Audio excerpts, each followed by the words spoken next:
मित्रांनो बघा, आजच्या या व्हिडिओमध्ये आपण यूज टू हा टॉपिक शिकणार आहोत। बघा, मराठीमध्ये याला करत असे किंवा सवयी दाखवण्यासाठी, भूतकाळामध्ये एखादी सवय तुम्हाला होती हे दाखवण्यासाठी आपण यूज टू चा वापर करतो। बघा, कधी वापरतात? यूज टू चा वापर तेव्हा करतो जेव्हा एखादी घटना भूतकाळात पुन्हा पुन्हा घडत असेल पण आता ती घडत नाही। थोडक्यात भूतकाळातल्या सवयीबाबत बोलताना आपण यूज टू चा वापर करतो। उदाहरणार्थ, मी 2 तास व्यायाम करत असे पण आता मी करत नाही, भूतकाळामध्ये करत होतो त्यासाठी। ती प्रत्येक रविवारी आमच्या घरी येत असे।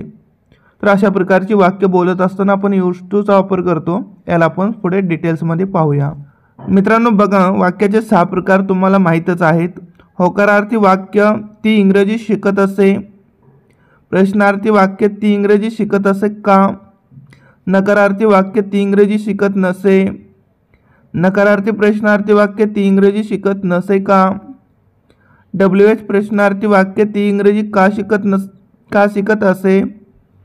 बघा, कान प्रश्न विचारलाय, का एक WH वर्ड आहे आणि शेवटी असे आणि प्रश्नचिन्ह। तसंच WH नकारार्थी प्रश्नार्थी वाक्य, ती इंग्रजी का शिकत नसे। WH ने प्रश्न विचारला आणि वाक्यामध्ये नकार पण आहे, म्हणजे WH नकारार्थी प्रश्नार्थी वाक्य आहे।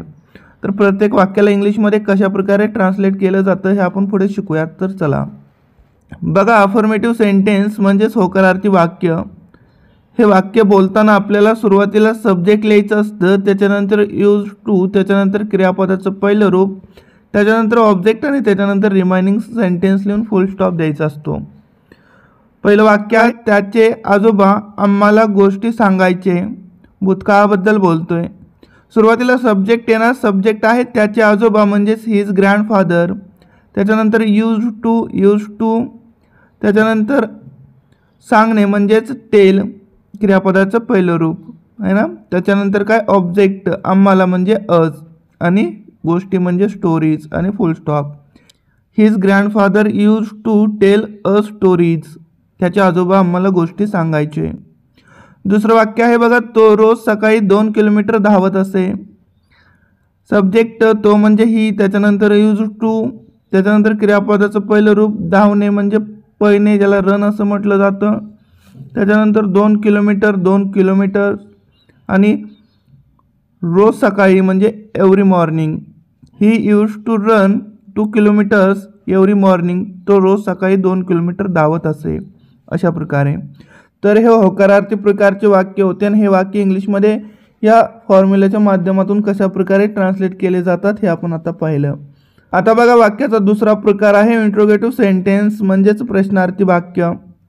हे वाक्य इंग्लिशमध्ये ट्रान्सलेट करत असताना सुरुवातीला आपल्याला डिडचा वापर करावा लागतो, त्याच्यानंतर सब्जेक्ट, त्याच्यानंतर यूज टू, त्याच्यानंतर क्रियापदाचं पहिलं रूप, त्याच्यानंतर ऑब्जेक्ट आणि त्याच्यानंतर रिमाइनिंग सेंटेन्स लिहून प्रश्नचिन्ह। बघा, त्याचे आजोबा तुम्हाला गोष्टी सांगायचे का? बघा, होकारार्थी प्रकारचंच वाक्य, फक्त शेवटी का लावून प्रश्न विचारलेला असतो। असं वाक्य लिहित असताना सुरुवातीला आपल्याला डिडचा वापर करायचा, आपण या ठिकाणी डिड लिहिलं। त्याच्यानंतर त्याचे आजोबा सब्जेक्ट आहे म्हणजे हिज ग्रँडफादर। त्याच्यानंतर यूज टू, बघा इथं यूज्ड नाही, काय यूज आहे, यूज लक्षात ठेवा, कारण आपण डिडचा वापर केला या ठिकाणी। सिंपल पास्टमध्ये ज्या प्रकारची रचना असते सेम त्या प्रकारची रचना आहे। त्याच्यानंतर क्रियापदाचं पहिलं रूप, सांगणे म्हणजे टेल आणि तुम्हाला म्हणजे यू आणि गोष्टी म्हणजे stories. Did his grandfather use to tell you stories, त्याचे आजोबा तुम्हाला गोष्टी सांगायचे का? पुढे बघा, पुढचं वाक्य आहे, तो रोज सकाळी 2 किलोमीटर धावत असे का?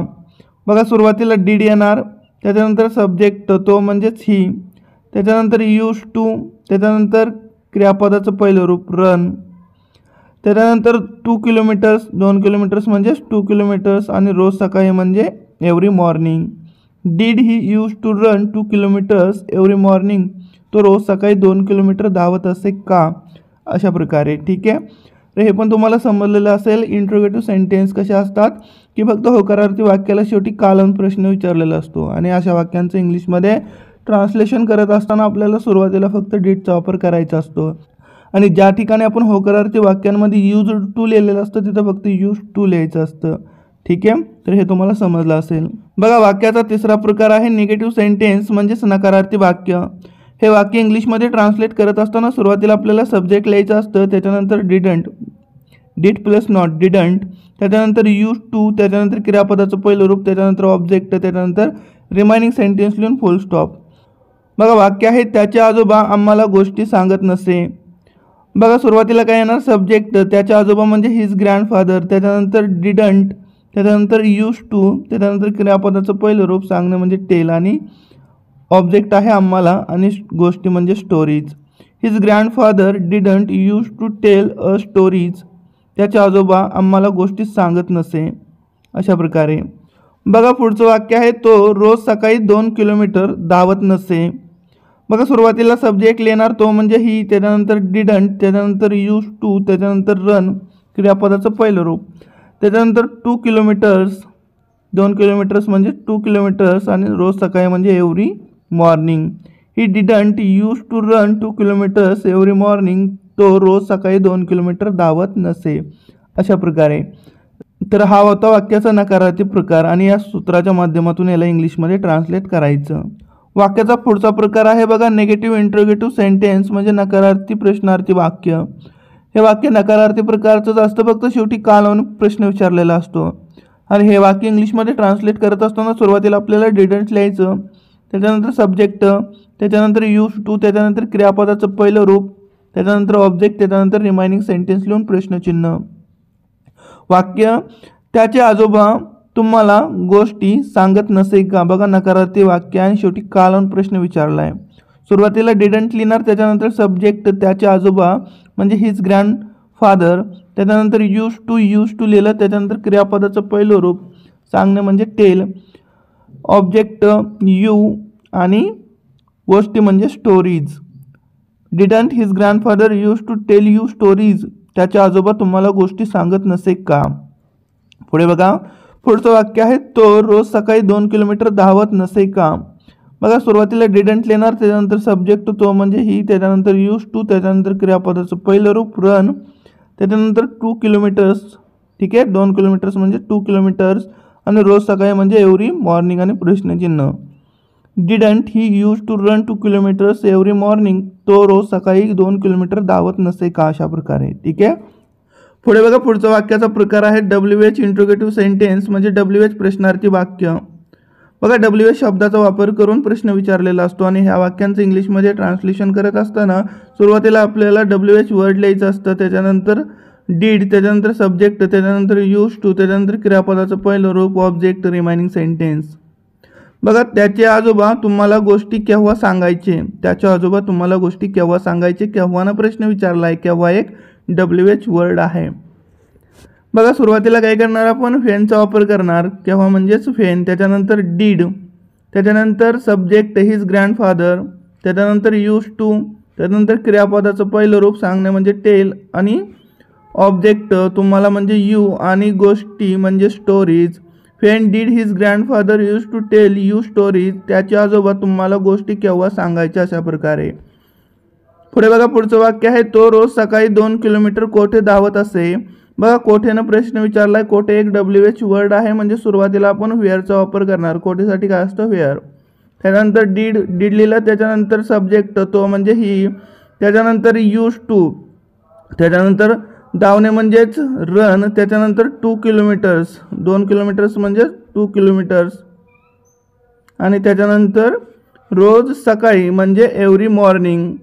Fair did he use to run 2 kilometres every morning. तो रोज सकाळी 2 किलोमीटर कोठे धावत असे. अशा प्रकारे. ठीक आहे. पुढे बघा पुढचं वाक्य आहे WH निगेटिव्ह इंट्रोगेटिव्ह सेंटेन्स म्हणजे WH नकारार्थी प्रश्नार्थी वाक्य. हे वाक्य इंग्लिशमध्ये ट्रान्सलेट करत असताना सुरुवातीला WH वर्ड लिहायचं, त्याच्यानंतर डिडंट लिहायचं, त्याच्यानंतर सब्जेक्ट, त्याच्यानंतर यूज टू, त्याच्यानंतर क्रियापदाचं पहिलं रूप, त्याच्यानंतर ऑब्जेक्ट, आणि त्याच्यानंतर रिमाइनिंग सेंटेन्स लिहून प्रश्नचिन्ह. बघा हे वाक्य कसं असतं, वाक्यामध्ये WH शब्दाचा वापर करून प्रश्न विचारलेला असतो आणि शेवटी नकार पण दिलेला असतो त्या वाक्यामध्ये. ठीक आहे. तर वाक्य बघा कसं आहे, त्याचे आजोबा तुम्हाला का गोष्टी सांगत नसे.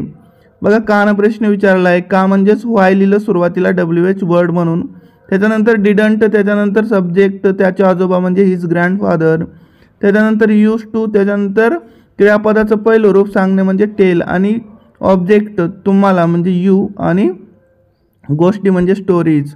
व्हाय didn't his grandfather use to tell you stories, त्याचे आजोबा तुम्हाला का गोष्टी सांगत नसे. पुढे बघा पुढचं वाक्य आहे, तो रोज सकाळी 2 किलोमीटर का धावत नसे. बघा कान प्रश्न विचारला आणि वाक्यामध्ये नकार पण आहे. सुरुवातीला का म्हणजेच व्हाईल येणार, त्याच्यानंतर डिडंट, त्याच्यानंतर सब्जेक्ट काय तो म्हणजे ही, त्याच्यानंतर यूज टू, त्याच्यानंतर क्रियापदाचं पहिलं रूप धावणे म्हणजे रन, त्याच्यानंतर 2 किलोमीटर म्हणजे 2 किलोमीटर्स, आणि रोज सकाळी म्हणजे every morning. Why didn't he use to run 2 kilometres every morning, तो रोज सकाळी 2 किलोमीटर का धावत नसे. तर अशा प्रकारे मित्रांनो वाक्य कोणत्याही प्रकारामध्ये विचारलेलं असलं तर तुम्हाला सहजपणे इंग्लिशमध्ये ट्रान्सलेट करता येईल. ठीक आहे, तर सरावासाठी उदाहरणे आपण पुढच्या पार्टमध्ये घेऊन येतोय. Thanks for watching.